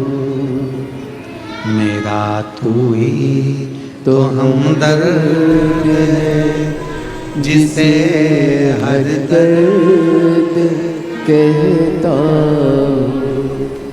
दुनिया के आगे प्रभु चुपचाप मैं रहता हूँ। दुनिया के आगे प्रभु चुपचाप मैं रहता हूँ। मेरा तू ही तो हमदर्द है, जिसे हर दर्द कहता हूँ। मेरा तू ही तो हमदर्द है, जिसे हर दर्द कहता हूँ। दिल से अब खींचो 3 लाइन। ब्रह्मा विष्णु महेश की 3 सलाखाएं जब शिव जी के शिवलिंग पर लगाई जाती है, यहां तक शिव पुराण कहती है, अगर हम शंकर भगवान के शिवलिंग को जल चढ़ाकर 3 रेखाएं भी ना खींच सकें, तो अपने हाथ की 3 उंगली का यदि स्पर्श मात्र भी शिवलिंग पर कर देते हैं, तो ब्रह्मा विष्णु और महेश की करुणा हमारे ऊपर होना प्रारंभ हो जाती है। यहां तक शिव पुराण का, यहां तक। क्यों कहते हैं आपसे? शिव महापुराण की कथा सुनने के बाद जब आरती हो, आरती होने के बाद कर्पूर गौरम होने के बाद जब आप अपने घर को जाओ, हमारा तो निवेदन है, जिसको बीच में अगर कथा चलते में बीच में घर जाना रहता है, तो उसको कथा में आना भी नहीं चाहिए। अगर आपको कथा के बीच में उठना है, घर जाना है, हाँ नहीं मैं 1 बजे से 4 बजे तक कथा है, मुझे 3 बजे घर जाना है, तो कथा में मत आओ। आप अपने घर पे टीवी में कथा सुनो, अपनी जिंदगी का आनंद पाओ। कौन कह रहा है कि जाओ? 1 बजे से 4 बजे तक कथा है, तो 4 बजे जब कथा विराम हो, आरती हो, वहां की मिट्टी को अपने हृदय से लगाओ, मस्तक से लगाओ, प्रणाम कर कर बाबा से झोली पसार कर विनय करो, बाबा तेरी कृपा से बड़ी मुश्किल से कथा मिली है, ना जाने बड़ौदा में तू फिर कब आएगा, कब कृपा करेगा, ना जाने कौन सी मेरी किस्मत पलटाना होगी जो तू मुझे कथा के पंडाल में ले आया। अगर तू नहीं बुलाता तो मेरे घर में कोई ना कोई उलझन आ जाती, नहीं आ पाती, कोई विवाह शादी में चली जाती, कोई टेंशन में पड़ जाती, कथा में नहीं पहुंच पाती। पर तूने मुझे बुलाने के लिए सारी चिंताएं समाप्त कर दी और मुझे बुलाया है। मैं समझ गई, शादी में अगर कोई किसी को बुलाता है तो विदाई में कुछ ना कुछ देकर भेजता है। तूने मुझे कथा में बुलाया तो तू भी कुछ ना कुछ देकर जरूर भेजेगा। मैं आई हूं तेरे आश्रित होकर, तेरे भरोसे होकर, तुझ पर तड़ा कर कर, तेरे पर विश्वास कर कर मैं तेरे पास पहुंची हूं, और ये पक्का भरोसे से कहती हूं, मेरा तू ही तो हमदर्द है, जिसे हर दर्द कहता।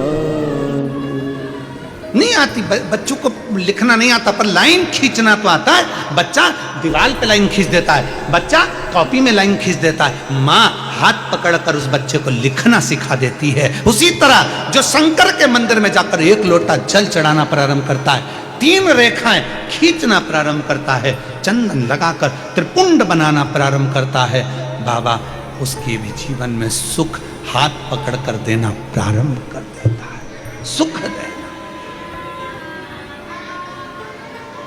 प्रसन्नता देना।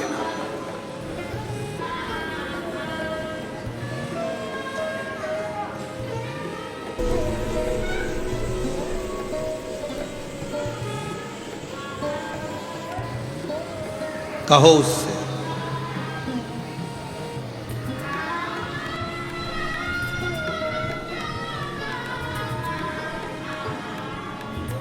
एक पत्र में एक बहन जी ने लिखा है, जलपा बेन गोहिल, जल्पाबेन गोहिल। चलो जरा पढ़ के बताओ। जल्पाबेन गोहिल कनाज पंचमहाल गुजरात से हैं। कहीं बैठी हों? आप ही हैं? हाथ हिला दो एक बार। हाँ हाँ, वापिस हाथ हिला दो एक बार।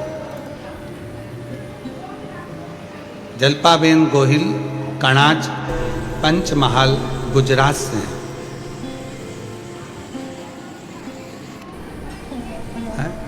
दो माताएं हैं, जिनका नाम ये है। जल्पाबेन कौन सी हैं? जल्पाबेन हाथ हिलाएं। जल्पाबेन गोहिल हाथ हिलाइएगा। हाँ ठीक है, दिख गए, आ जाइए। एक लोटे जल का शिवरात्रि के दिन गेहूं के उपाय का आपने बताया था गुरुदेव। गुरुदेव, मेरी माँ को एक बीमारी है, पॉलीसिथीमिया करकर एक बीमारी होती है जिसमें ब्लड चढ़ाया जाता है। डॉक्टर के हिसाब से वो बीमारी कभी समाप्त नहीं होती, अंतिम सांस तक रहती है। पर गुरुदेव, आपने कहा था कि पंडाल में बैठकर कथा सुनो, आखिरी में पंडाल की मिट्टी को अपने शरीर पर लगाकर जाओ, बाबा आपके दुख को दूर जरूर करेगा। गुरुदेव, मैंने सूरत डिंडोली के दूसरे दिन की कथा पंडाल में बैठकर सुनी और मेरी माता को मैंने वो मिट्टी ले जाकर दी और मम्मी ने शरीर पर लगाई। आज बाबा को धन्यवाद देने के लिए आई हूँ कि मेरी मम्मी की वो पॉलीसिथीमिया की बीमारी पूरी की पूरी समाप्त हो गई और बाबा की कृपा से मेरी मम्मी पूरी ठीक हो गई। गुरुदेव, बाबा बाबा है, देने में कमी नहीं करता, वो इतना देता है गुरुदेव कि जो मांगो वो प्रदान कर देता। मैं बाबा को नमन करने आया हूँ। एक लाइन अच्छी लिखी है कि लुटा दिया भंडार काशी वाले ने, कर दिया माला काशी। शिव से, हृदय से, भाव से, निर्मलता से और हृदय की शुद्ध भाव से जो हम कहते हैं वो शिव स्वीकार करता है, शंकर भगवान स्वीकार करते हैं। देवराज नाम के ब्राह्मण को जब भगवान देता है तो कुछ ना कुछ अच्छा करने का प्रयास करता है। वो शिव मंदिर में पहुंच गया, शंकर भगवान ने हाथ पकड़ा, उसके प्राण छूटने का समय था। बेल पत्र के वृक्ष के नीचे उसके प्राण छूटे। बेल वृक्ष,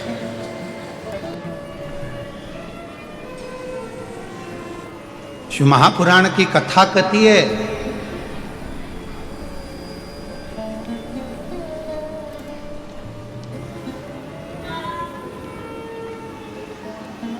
मरने से पहले अपने सिर का ऋण चुका देना चाहिए।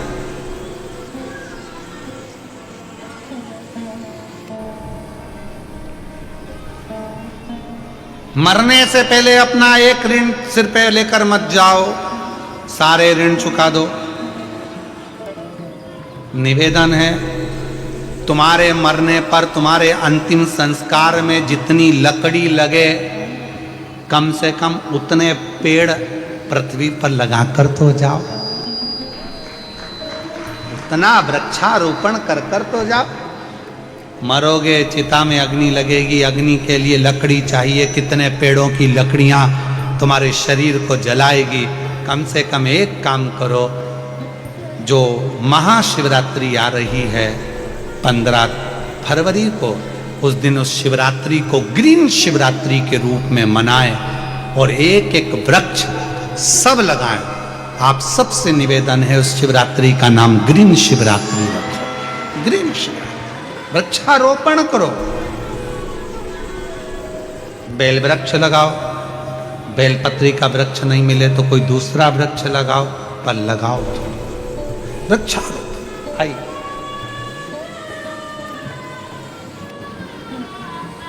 शंभु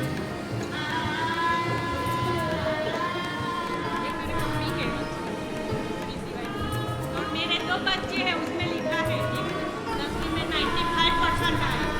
ठीक है ना? अभी और 12वीं की तैयारी कर रहा है और बेटी 10वीं में है, 21 के मिलके हम 3 और 5 बार जाके आए हैं। वाह तो बोलना हमें भी कथा करानी है वाह। चलो गाँव के शंभु शंभु कर भंडार फोड़ दे बाबा। शिव कृपा।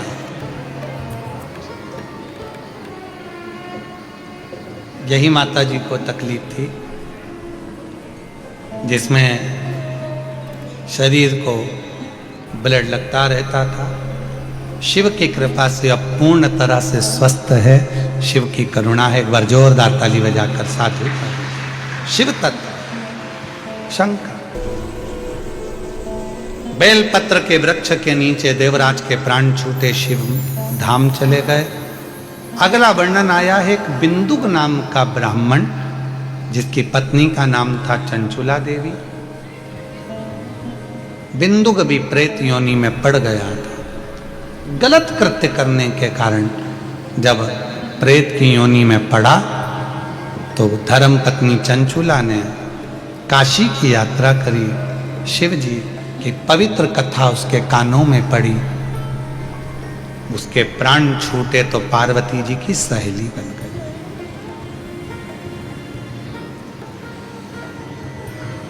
बिंदुक को प्रेत की योनि में देखकर चंचुला का मन बड़ा दुखी था। मेरे पति को मुक्ति कैसे मिले, मोक्ष कैसे? कहा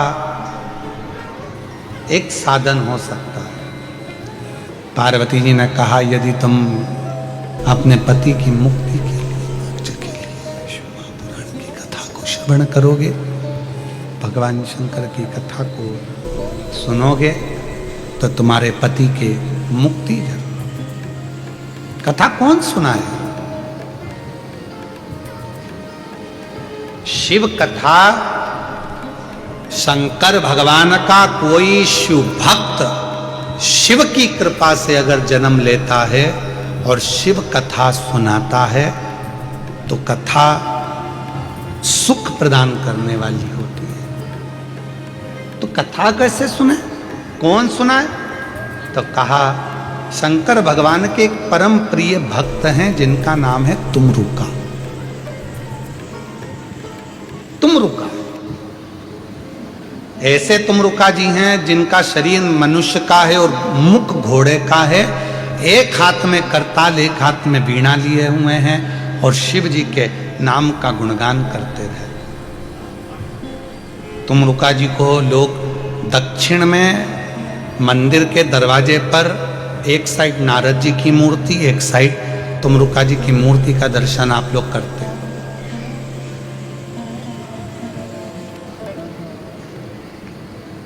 महाराज जी पूरे दुनिया के लोगों को मालूम पड़े कि तुमरुका जी कैसे हैं, उन्होंने कैसे भजन किया, कैसे तप किया, साधना करी, शिव की भक्ति करी। उन तुमरुका जी की पूरी लीलाओं का कॉरिडोर हम कुबरेश्वर धाम पर बाबा की कृपा से बनवा रहे हैं, जिसमें बच्चे बच्चे को तुमरुका जी का महत्व मालूम पड़ेगा। एक एक महिला, एक एक पुरुष, जीजी जीजा जब दर्शन करने के लिए आएंगे तो उनको मालूम पड़ेगा कि तुमरुका जी ने कैसे कथा सुनाई, कैसे तुमरुका जी ने देवऋषि नारद के भांजे पर्वत मुनि को तप करवाया, कैसे साधना करा। उस सारी लीलाओं का दर्शन पूरी दुनिया में केवल एक ही जगह सीहोर कुबरेश्वर धाम पर तुमरुका कॉरिडोर। समय लगेगा भी इसको बनने में लगभग पर शिव कृपा से बन, और आप सबका सहयोग रहा तो जल्दी से जल्दी बनकर तैयार होगा, ये भी निश्चित है शिव कृपा से। चंचुला देवी ने शिव पार्वती से विनय कर कर शंकर भगवान, पार्वती माता, ईश्वर जी, गोरा जी बने, गणागोर बनकर चले और सुंदर आनंद के साथ में शिव महापुराण की कथा प्रारंभ होती है। ईश्वर जी, गोरा जी आ रहे हैं, जोरदार ताली बजाकर स्वागत करें।